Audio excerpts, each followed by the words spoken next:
Welcome back to Azmyth Busters Pathfinder 2, The Fall of Plaguestone. This is our third episode, as I said.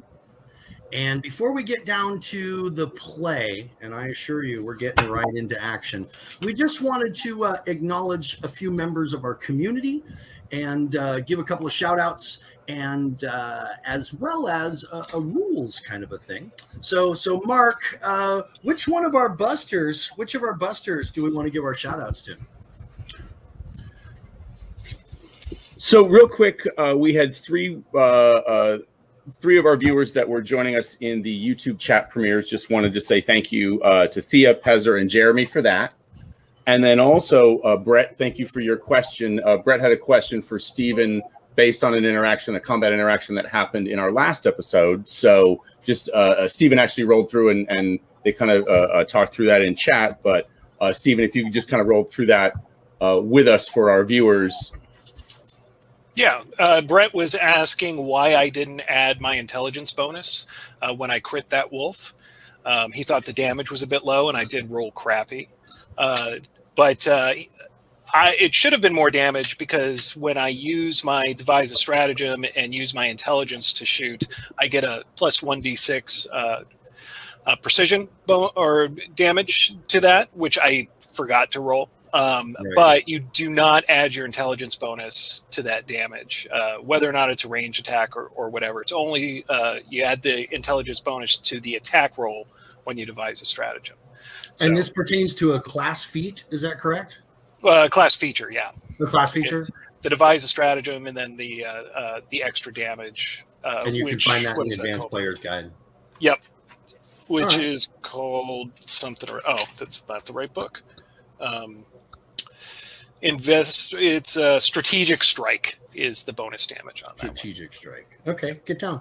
Thank you, Brett, for the question, the comment. Thank you to the rest of the busters for checking in and for letting us know you're out there and giving us an opportunity to recognize you. We appreciate you. And we want you to multiply. So do your part. A lot of times on the forums, you'll see people asking to be turned on to new play streams. They want to see how different groups are doing things. Most of the time, they're looking for D&D 5e, but, send them our way. I bet you they'll thank you for it later. So, yeah, thank you for everyone. We've got a full house tonight for episode 3, and let's get right down to things, shall we? Let me do this. Yeah. All right. So when we left off, the group had just had a fairly entertaining evening of storytelling and drinking, some games of chance, some challenges of strength, etc. And everyone eventually goes their separate ways and makes their ways to the various carriages that you stay in, respectively. Some of you decide to be part of the watch schedule, while others are trusting enough to sleep all the night through. Regardless of what you decided to do, the evening is filled with a lot of wolf howling, as you can imagine, considering the day's events before. None as close as the day that they attacked. They seem to be very distant and far away on the periphery, but omnipresent, reminding you always, every few hours, letting out a call to remind you that they're still there and you're in their territory. But regardless of that, there is no encounters on the evening. The night goes uneventfully, and you are all woken up to smells and sounds. The smells are pork back, clearly coming from Cookie's carriage. You not only can smell it, but you can hear it sizzling even from a good 15, 20 feet away where your carriage is parked, where you slept the night. In addition to that smell, there is the rhythmic hammering of tools being put to use. And as you realize what's happening, as you break from your consciousness, from your unconsciousness, your sleep, you kind of look around and realize it's not even light out yet. The sun hasn't even risen. Everyone is getting a ridiculously early start. I would like to start out by casting Mage Armor Sure. so that I don't make the same mistake I did yesterday and get dragged off. Sure. So easy. Not going to get bounced on your head. Yeah. Not a second time. Right? Fool Okay. me once. Fool me twice. Yeah. Okay. Smart So plan. you begin your day with your mage armor. Anyone else doing any kind of activities, any kind of rituals, anything other than getting geared up and making your way out of the carriages and towards the sounds, smells, and activities? Yeah, I'm going to head towards cookies and towards the smells specifically. That sounds outstanding. I'm going to head for the pork back. Yeah, and Nice. Daisy by habit is a early riser and is usually helping out. You know, Does Daisy have any morning sacraments or any ritualistic behavior that he conducts in the mornings? oh yeah, there's the morning shot. Yeah, The morning shot. oh yeah, just to get you going. You know, Your little hair of the dog. little Caden Kaelian provides. You know, and get your day going, and then helping cooking, laying out the rashers, and you know, doling out the whatevers. Fair. So the two of you are making headway to the smells, the wonderful smell that is drawing you from Cookie's carriage, and the sizzling that's coming off of this piece of meat is almost surrealistic. It's so loud. Surely it's also calling everything in a 1 mile radius that there is delicacies being cooked here. But as before, as I described to you in earlier episodes, Cookie has an ingenious invention where he has created a series of adapters so that he can have pots and he can have cooking pans and he can have all sorts of things hanging off the sides of his carriage, cooking as you move, with their own contained little coal fires below each of them. And again, it seems as though he's had this thing going all night long. And this pan that it's cooking on, this huge piece of iron, is just glowing with heat. And you can see a good 20-pound piece of pork on it sizzling as you arrive.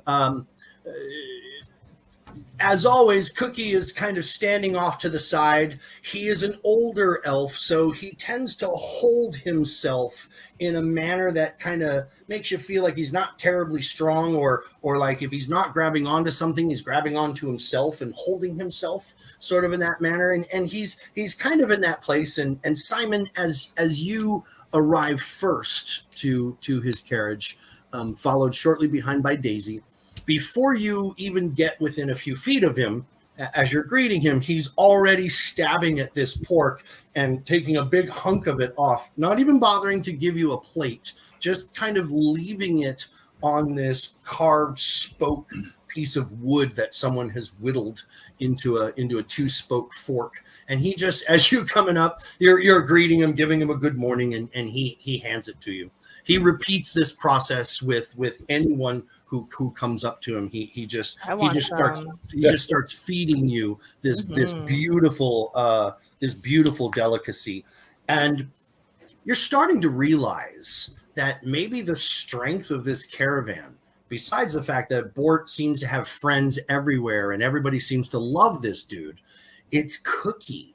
The food on this caravan is unbelievable. It's like high hoity-toity restaurant, high-end restaurant kind of eating is what you're experiencing on a caravan. So as always, this is one of these revelations that every time you have some of Cookie's food, you're like, damn, this guy's got skills. He's got some mad skills. Ulf and Ulf have begun making repairs before the sun came up, as I mentioned before. They have set up a series of like sawhorse kind of apparatus with boards going across that and wheels stretched across those.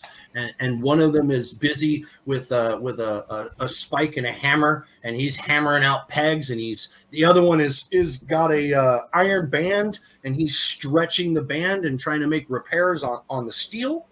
And if any of you if any of you at early on, if any of you go near them, they're like, they don't even say anything. They just smile and hand you tools and start handing you like, help us here's tools. Here's what we're doing. Here's a chisel. Here's a hammer. Yeah. See the spikes like this, just like that. Let's go. So anybody jump in on that bandwagon? Any of you going to do any repairs on any of the caravans? Sure, I'll help. Okay. I'll help fix the caravan. After you filled your belly. Of course, yeah. Priorities. Food first, fix wheels later. As any proper goblin would tell you. Right. You can't work on an empty stomach. I went along with Simon shortly after and got myself some food as well. So I'm going to finish up my food and follow along with Simon to see what we're doing next. Okay, cool.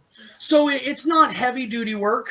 Ulf and Ulf are doing most of the heavy lifting. At some point, it will be necessary for more of the stronger folks to come in, and they will call out people by name who they think are the strong ones, Electra and Simon, and they'll be like, hey, we need to lift this up and get this under so we can put a wheel on it, kind of thing. So it'll be a kind of a group effort where everybody will kind of get in on one side and be the living jacks that you are.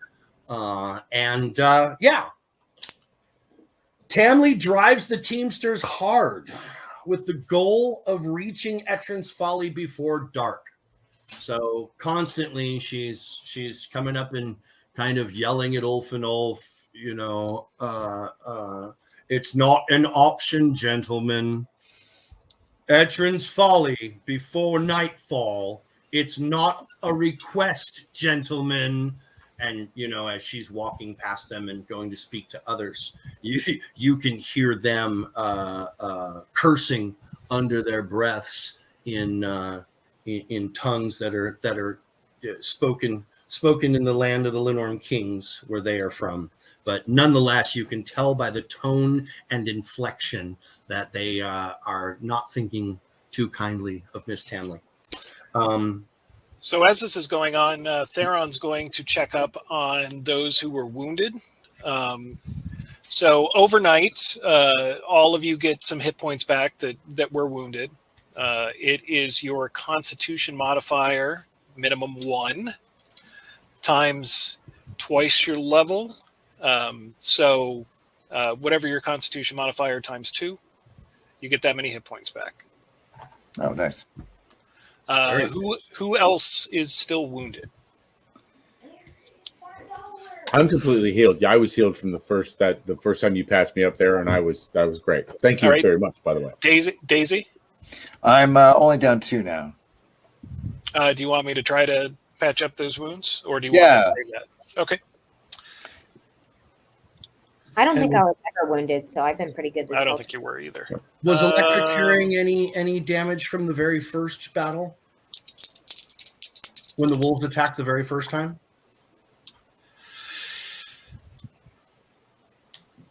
You get 6 hit points back, Daisy, so you're all full. Excellent. Thank you. Outstanding. How many was I down when y'all found me? Yeah, you were a few down. Mm-hmm. You were 3 or 4 down. Okay. You hadn't taken a whole lot of hit point damage, but you did get thumped on your melon and did get knocked out. So you were knocked out unconscious. Yeah, the night's rest should get you back up. Okay. Exactly. Right. Cool. Right. All right. I don't think Electra, you didn't take any damage at all, did you? You just kind of strode out, Okay. killed 2 wolves, and then got back in and clean, slicked your hair back and did your thing. Yeah, exactly. I think Daisy took most of the damage. Yeah. Right. All right. So The morning and afternoon are very productive. Everybody's doing something, and everyone seems to be helping someone in some manner. If they're not helping directly with repairs, people are going and fetching water from a nearby stream so that people have drinking water while they're working hard. Ulf and Ulf set into a certain kind of rhythm, and they spend far less time fighting with each other and actually working really hard. They always have this fighting for dominance thing that always happens in the beginning, no matter what task they're set to. They always fight for dominance over who's in control, and there's usually this kind of dance between them, and then one of them eventually will submit and let the other kind of take the lead. So they've gone through all that kind of bullshit already, and now they seem to be working far more efficiently and giving better instructions as well. In the beginning, Simon and Desna, when you came over to help, like one of them would give you an instruction, and just before you're about to start with that, then the other one would contradict him and tell you, no, before you do that, you have to do this. And you're like, oh, okay. So then you'd stop. And then he'd say, no, don't listen to Ulf. You're working with me. You listen to me. You do this. And like they were kind of, using you in the mom-dad tug-of-war kind of scenario. The dipshit brothers, as Theron said. They have to figure out which one of them is the dip and which is the shit. Indeed. But once they do, there is grease or some other slick material applied to the wheels. And before long, things start getting done. So there's two considered efforts that are being done. Wheels have to be repaired and fixed in some cases. Other wheels have to be put onto the axles. And on the case of the main wagon that was damaged the most, the wolf had eaten away the whole entire axle on that side, and the wood just gave way. So that was the biggest of all the tasks, where they had to go find a suitable tree. They had to cut a tree down, square it off, get it all ready. So that took a majority of the day. So what they set you guys to task really is working on the wheels and getting all that kind of assembly line work done, while they went off and did the crazy, let's cut a tree down and shape it by hand and slap it on the bottom of the wagon and then put wheels on it, right? So that is the extent of the work that was done. And for the most part, you all feel a little tired. Your muscles are sore, certainly. You've got a little bit of the lower back, a little bit of the back of the arm thing, like you haven't worked them quite that hard in a while.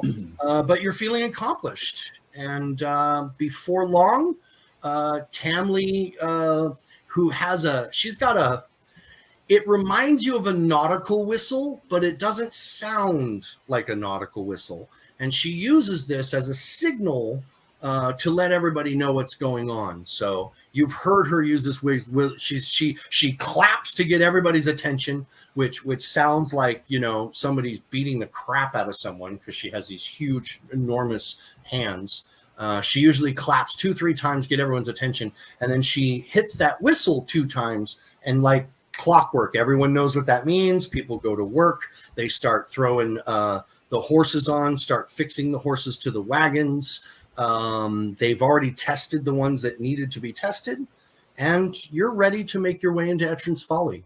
Is there anything left that you wanted to do here before you moved on, people? Nah, I'm good. I think I'm ready to get as far away as possible from acid wolves. Yeah, let's keep moving. Agreed. All right, so the journey takes only an hour, and the wagons roll into town just before dusk. All of the wagons head for the feed mill, the only inn and tavern in this small community.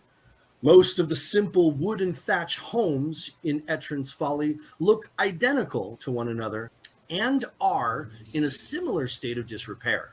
Several of the houses clearly look abandoned, their roofs collapsed. And I will share with you what we're looking at here. So you're coming into Etrin's Folly across this bridge here, and you'll be riding down into town this way. This whole area right here are the dead homes that we're speaking of. These homes on the north side of Veterans Folly are mostly empty these days and are a state of severe disrepair. Those who call this part of town are either desperate or are squatters with no official claim to the property, or so it looks.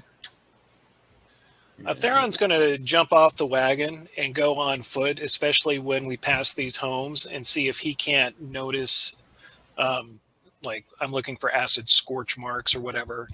Sure. That might be on part of the reason why these homes are in such disrepair. Absolutely. What is your perception check? What's your perception bonus? It is +7. +7. So it's hard to tell. You don't see anything that obviously looks like an acid burn. Nothing like that.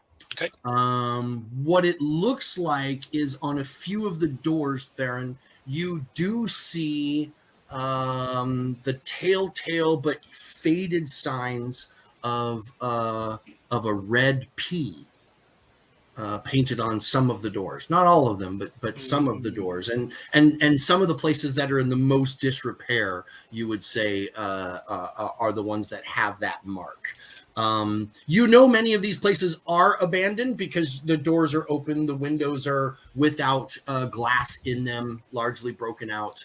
No one's bothered to board them up, but clearly many of them are not being used. You could see a few of them where someone has put things in front of the window holes and they've done some repairs and they've squatted in these properties, as I said before, but nothing that indicates to you acid or acid creatures in any way. But obviously plague. Indeed, and old too. Nothing recent. Nothing recent here. As you pass through the middle of town, the wagons go around an ancient Plaguestone. A large, flat, cylindrical rock standing 2 foot high with a hole in the center and a bowl-shaped depression off to one side. When the plague ran rampant, the townsfolk left food for the sick in the bowl, while the sick left coins in the center hole, which was filled with vinegar to cleanse the coins of contamination. Today, the stone is nothing more than a moss-covered relic, pointing to the plague villain of a past time. And let me take that off. All right. September? Yes, it is. So that's the stone as you guys come through into town. Theron, you are able to walk on foot, do your quick little investigation. You jump off like wagon 3, go do your quick little investigation, look in a few houses, jump back on the caravan, around wagon 4, 5. It doesn't make too much lead time because everyone is moving fairly slowly at this point. Located in the center of town is the feed mill. It is the town's only inn, tavern, and general store. It is all crammed into one overcrowded business. Since it happens to be the only place in town with rooms to rent, and you were told the night before that equates to lofts above the stables. It is a place where Bord and his caravan stay every time they visit Etrin's Folly. While the accommodations are far from great, the old straw mattresses are still better than sleeping on the hard earth outside. The food here is passing at best, with much of it focused on the town's primary crop, turnips. A typical meal here consists of roasted wild game, turnip stew, a slice of deep seed cake, and a sweet turnip porridge for dessert. Few desire second helpings. I like turnips as much as an extra wolf, but this is a bit much. Do dwarves actually like turnips? Of course. Oh, Delicious. I don't particularly care for them, but then most goblins eat garbage, so. Yeah. My pa was particularly in favor of dwarven culture. He made a turnip spirit once. I wouldn't recommend it. Doesn't you've gotta sound do it. tasty at all. And Goblin, don't worry about it. Just wait a little while. Turnips turn to garbage pretty quickly. Well, I don't particularly care for garbage myself. I'll eat turnips, but I do prefer rutabagas. It's also a fine choice. They taste like broccoli.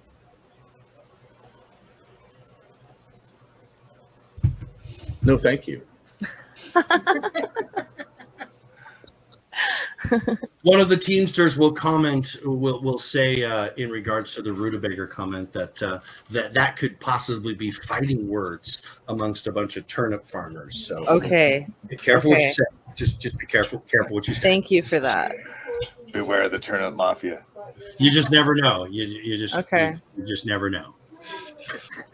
And you never want to piss off a turnip farmer. It's a really bad idea. Yeah, we just need like here, just make a we like turnip sign, and you'll be okay. Here, I think that's probably what's required at this point. Every bestiary I've ever read says the greatest monster in the world is a turnip farmer. Right.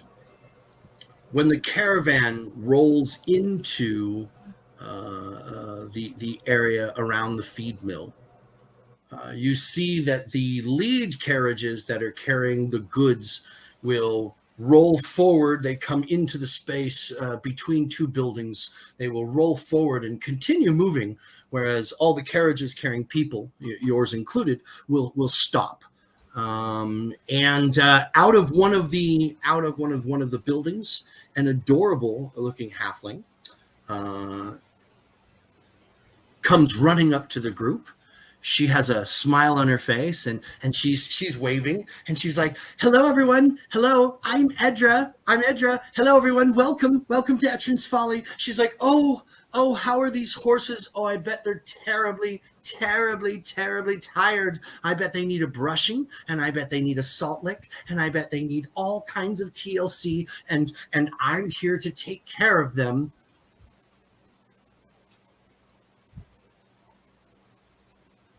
Thank you. Nice to meet you. She leads you from the carriages. She kind of leads you forward. You don't want to talk to us. You want to talk to Bort. Bort? Bort has gone forward with the cargo and seems to be taking care of like the delivering or the manifest with the cargo. He's dealing with that, leaving you to be greeted by the staff here. And she Well, I will don't lead want you to forward. horses, so I say we let her take them. She could be a horse thief. We don't know. I mean, I kind of wanted a brushing and a salt lick, so I could go with her if you guys are really worried about the horses. She giggles hysterically at the comment about being a horse thief. She thinks that's the funniest shit ever, and she has herself a good giggle. And she goes, "Oh, I'm gonna like you people. You people are funny. I'm gonna enjoy this very, very much. It's been really kind of slow around here. I'm so glad you're here. We'll all get a chance to talk. Believe me, I will come and we will talk. All of us, we will talk. That's what I do. My name's Edra wife, and she says, "Please come inside." Delma's inside, and Finnick is inside too, but he's probably hiding because he's not very sociable. But please, and she stops at the door and kind of does the little door woman thing where she holds the door and she's like holding her little official pose, kind of edging each of you inside. I think she's a fast-talking horse thief. I don't trust her. Daisy's proud of his grade school hobbit halfling. It's the only other language he knows. So he's hello today, to the halfling. Right. Yeah. So the other than being a lot at first, what you gather from Edra is as you speak to her, she will get louder to match your volume. So if you're loud around her, she gets louder and more excited, and until she's almost yelling, where it's much easier you find just to stop and let her reset and then start over again. Please no yelling. Yes. She's not really yelling. She has a very sing-songy kind of voice, and she gets very excited when she talks, and that pitch gets a little higher and higher, and you're not quite used to her quite yet. Okay. She leads you inside, and just inside the doorway, you are greeted by a young woman who is who looks Tian, who looks like she is of Tian heritage from the Far East. She wears her hair in kind of a classic fashion, despite the fact that she's in a very rural kind of place here. And she smiles when you enter in, and she says, it is Bort's caravan. Excellent. Welcome back, everyone. Welcome back. And when she sees new people coming in, she will come up with a smile, and she will greet you, and she will say, I am Delma. I am Delma Faust. I run this place. Welcome to the feed mill. We have many services available here, and if Bort hasn't already told you about all of the things we do here, I am available to answer any questions you have. I assume, without precedence, I assume you'll be staying here with us. Yeah, Bort promised us a nice bed. She looks a little troubled at that, and she says, a nice bed. Yes, I suppose by some comparison that would be true. Yes, there are beds for you. Yes, please come in. There is food. There will be beds for you. By all means, come in and please. You must be weary from the road. She's not very good at, talking up her accommodations. This. You make a perception check for me, Theron. That is a 22.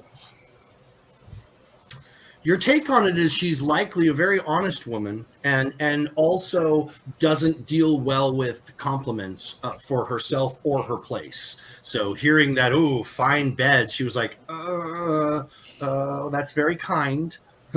Compared to some, I'm sure that's true. You took it much more as modest and less as this is not the place for shrewd business people. Well, the evidence is in the bed. She leads you down the hall from the stables to the tap room. And when you first enter the tap room, you find it empty of customers, save for one man, a gigantic, brutish human with scars crisscrossing his face. There is a goblin here that is serving him, puts food and drink down in front of the man, and the human screams at the goblin, and you see him kind of squeak a bit at the verbalization that the man made. He kind of did a yell, kind of an intimidation thing that you watched. This is what that hulking fellow looks like. The one gentleman who is here by himself, and then our little goblin friend.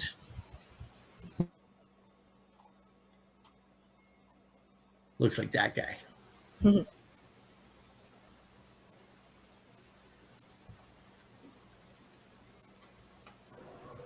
Adorable. So she offers you way into the tap room. Delma does, and she does not follow when the last of you enters in. You see her break off and head towards the kitchen. Oh, can I flag her real quick before she escapes from us? Sure. I did hear you say that you have offering some services. So I was just going to ask you what kind of services you offer here. Oh, yes, certainly. Well, we obviously, as we spoke before, we offer rooms, lofts above the stables. We also offer food. We offer a fairly good selection of affordable ales. Our general store has a decent selection for where we are. That equates to common items level 1. Okay. And they can be found, they don't have a huge selection of everything. They generally only have 1 or 2 in stock of each of the main things that you might find. She says, was there something else that you were looking for? She says, what was your name again? I didn't catch it. Electra. Was there something that you wanted? Perhaps a blacksmith to put an edge on your blade or something along these lines? I was thinking more massage for my feet that are weary.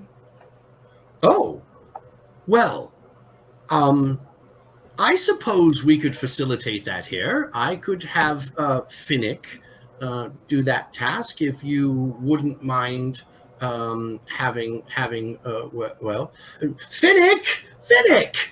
He comes running over.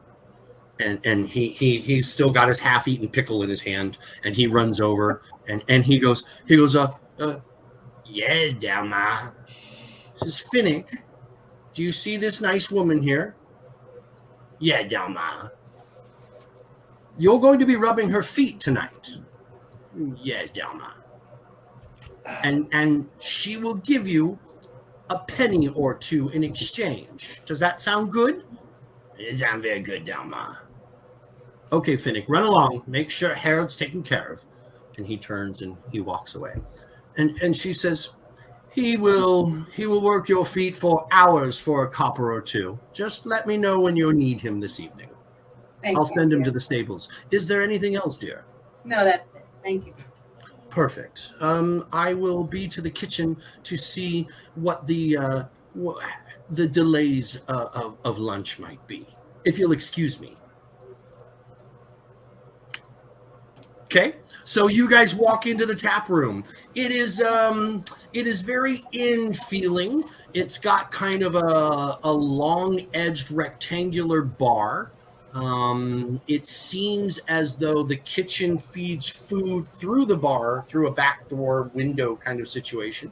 And that is kind of, you could see plates of food, dirty plates are kind of stacked up on the ends of the bars. There is a man behind the bar who is he comes from behind the kitchen area, comes from behind the door, and he sets a small little tray of glasses down, and he looks up at you.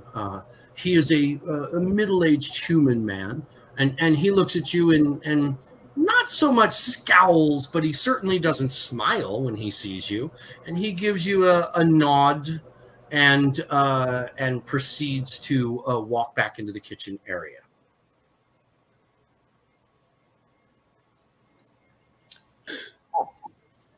Desna is just kind of hanging back at this point. She's put her hood up. As soon as we got into the inn, she put her hood up and has kind of been hanging in the background, trying to blend into the crowd a little bit. So she doesn't go up to grab a glass or anything. She kind of tries to stay in the middle and keeps her hood down a little bit. Okay. Are the rest of you moving into the bar, sitting down at a table? There are plenty of empty tables. As I said, the place is basically empty, save for this one human. Yeah, I'm going to sit down at a table. Okay. Yeah. Everybody going to gather together at one table? Is that the plan? Yeah. Yeah. Daisy's noisily taking off his breastplate. He's like, "Rah!" Bellying up to the bar and wanting to get a drink fast. Good. Watch down that road dirt. Sure. Okay. I'll be with you in just a second. I'm going to go double check on the horses. Okay. Because I still don't trust that halfling. Gotcha. Just real quickly, make sure they're still there, and then I'll come back and join the group. Okay. So you hit back down to the stables. When you get there, you find you see her busy at work. She has these two long stools that remind you of inn benches. And what she has done is she's put these two stools in the stalls where the horses are brought in, so that she can stand up on either side. She walks the horses right between them, and that allows her, in her diminutive size, to get access to them for all the taking the saddles off and the brushing and all that kind of stuff. So she's busy. You could see that she's got 2 or 3 of these stalls already filled with horses, and there are others being unhooked as she's busy working. She doesn't even seem to notice you, Theron, when you kind of pop your head in. She's so busy with work, she doesn't even realize that you're there. Good. I'll light a cigar, casually go back to the rest of the group. Okay. I'm going to have some mead ready for when Theron gets back. Okay. All right.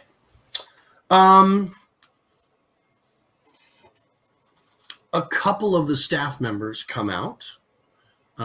You would guess from their appearance, one has the apron on and she's carrying a pot of food, giving you very much the sense that this woman is likely the cook here.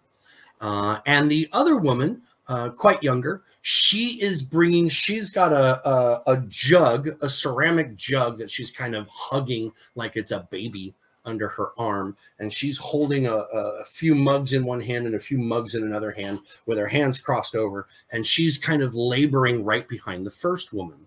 So the first woman carrying the food, she comes forward and she sets it down and she says, good evening. You're just in time for supper. I am a Morka. It is my pleasure to meet each of you. Unless you don't like my cooking, and then we will have words. But I'm sure that will not be the case. So dig in, help yourselves. Oh yes, Finnick, bowls and spoons for everyone. And you hear him, yes, Mora, in the background. And she turns and she walks away. The other woman walks forward, and she puts first some of the mugs down, then she puts the jug down awkwardly. She does this between Lycura and Daisy. Daisy, you could tell. You established eye contact with this woman because you wanted a drink, and you wanted a drink as quickly as possible. So you were doing that, I want eye contact with my waiter kind of thing. And she sees you, and for this reason, there's a connection between the two of you. And she comes forward and will come between Lycura and you. And she puts these things down awkwardly, and she gives you a smile. She gives you a familiar kind of she gives everyone a server smile, and then when she looks at Daisy, she gives you a bit longer and a bit lingering was her smile with you, and she says, "Would you like me to pour for you, sir, or are you comfortable doing it yourself?" Is she a halfling or is she human? She's human. Okay. And he's like, "Oh no, I wouldn't presume. It's been a long day, and been attacked by wolves. So I'd be more than happy to see you pour there. Nice establishment." She gives you a little wink and a little pat on the shoulder, and she goes, we have a smooth talker in our midst, as I see. It's okay, dear. Have some food and get a couple of drinks in you. We'll try this again in a moment. Yeah. And she walks away, leaving alcohol and food for you to partake in. Yeah. Yeah, which he does with gusto. Yeah, Theron just laughs. Oh, Daisy, you silver-tongued devil. She got me off guard. I wasn't in a socializing mood. I've only had my morning shot. I didn't even get a drink in me. She's already flirting with me. Jesus, I wasn't prepared for this. That smells delicious. I'm gonna start chowing down as soon as Cool. the bowls show up. Before Same. long, the massive human man who was yelling at Finnick before, he will eventually finish what he was drinking. He will get up from the bar. Who went to the bar? I did. You did. Okay. Yeah. But My okay. breastplate is off, and it's just leaning against the bar. All right. Fine. Right next to Fine.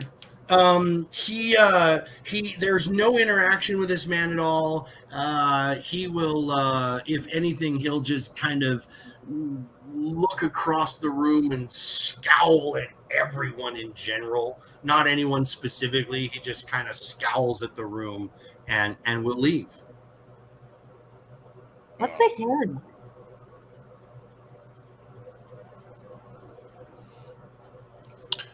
That's a good question. We should ask our server when she comes back. Yeah. Yeah. Seems like a jerk.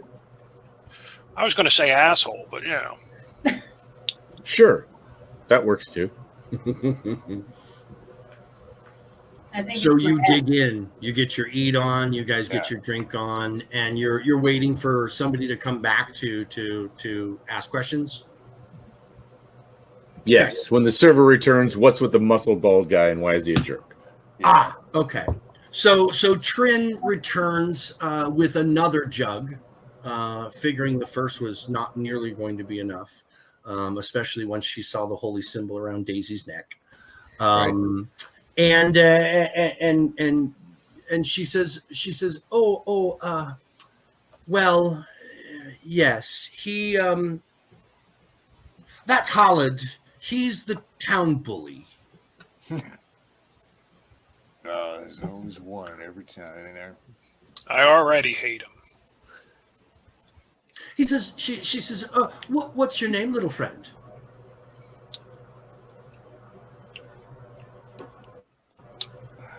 Talking to Simon.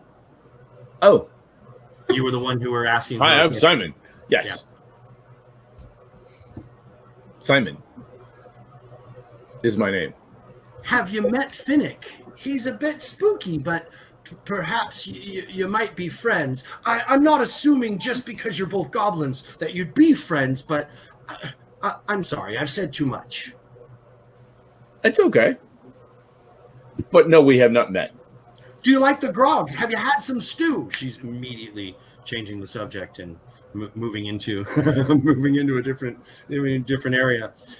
Before long, you are filling your bellies and you are drinking and getting all that kind of goodness happening.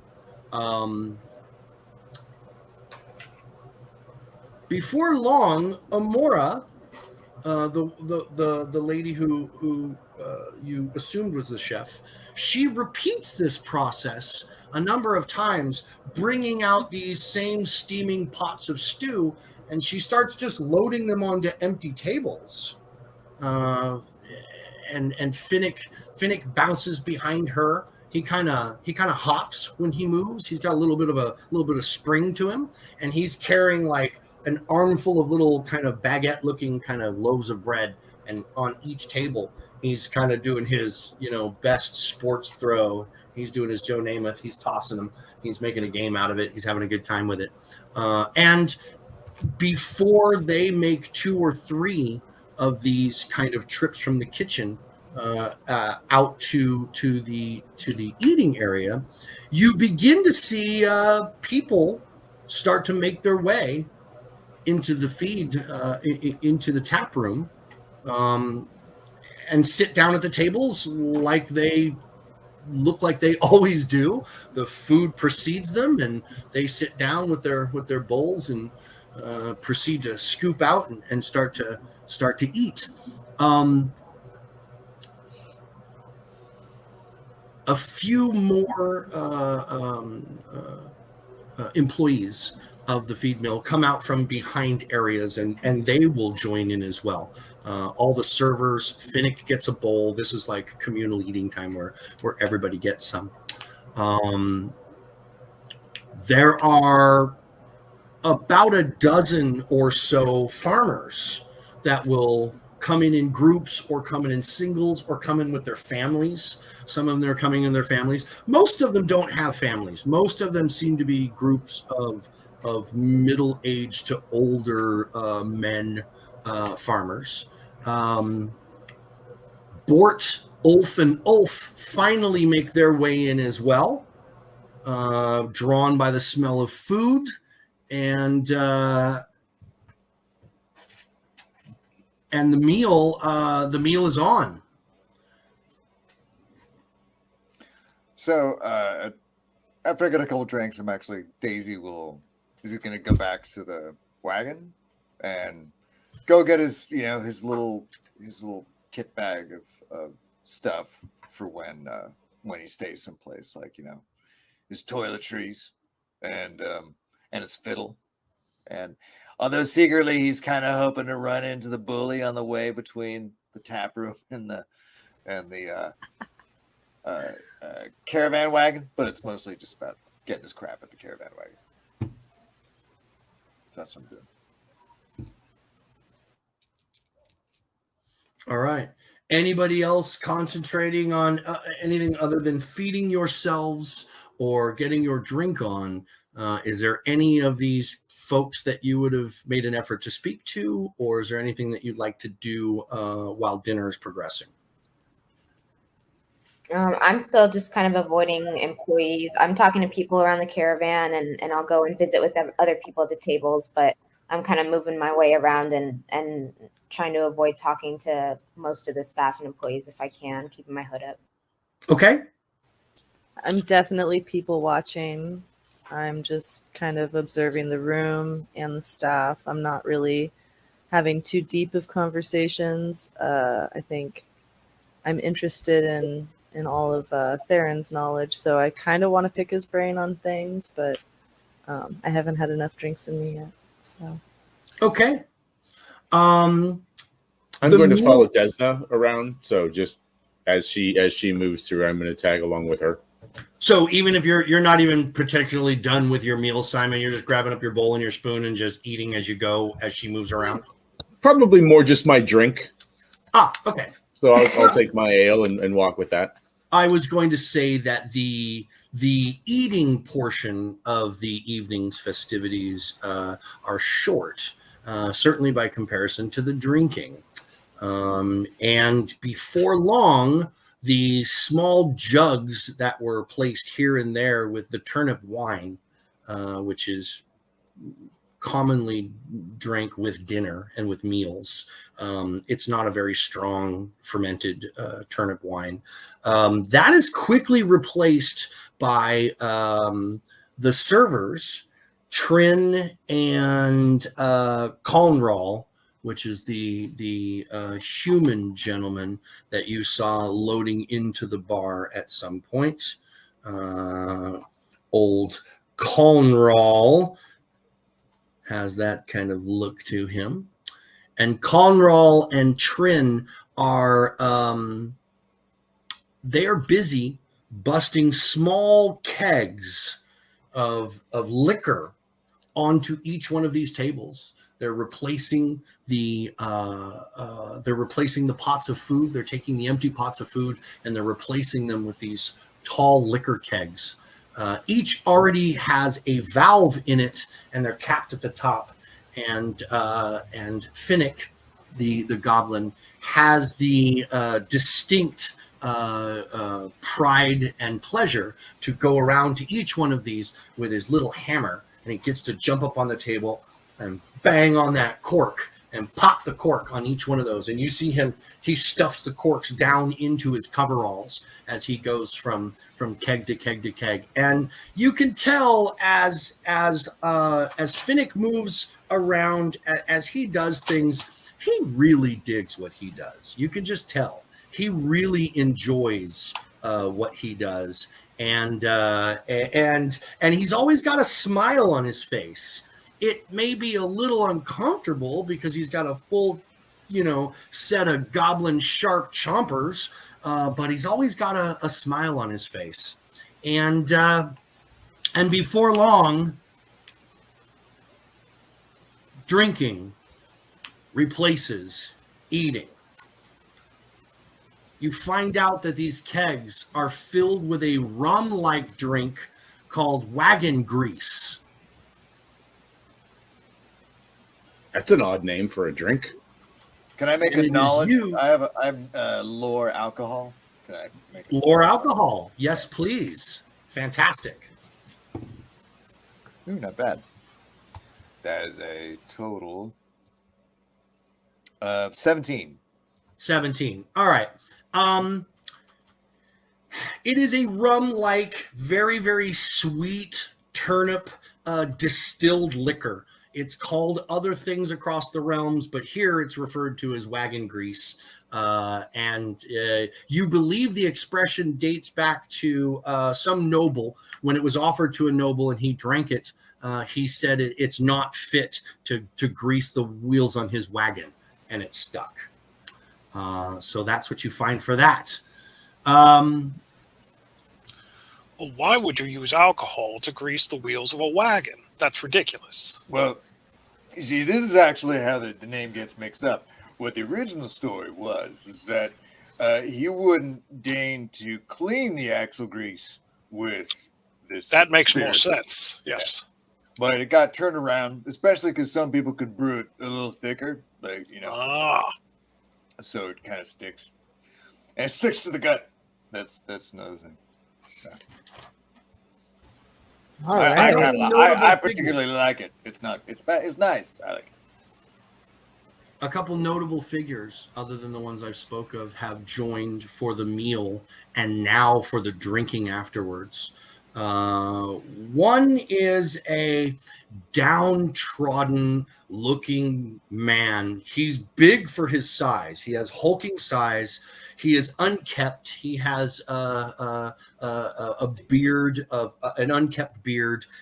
He looks like he looks like he drinks a lot, and here he is drinking again, deep in the cup. Besides this man, there is also a bard. And he's kind of dressed like a puff. He's got the big poofy shirt, and he's got the feather in his cap, and he's got the big buckle in his head, and he's playing a lute very, very badly.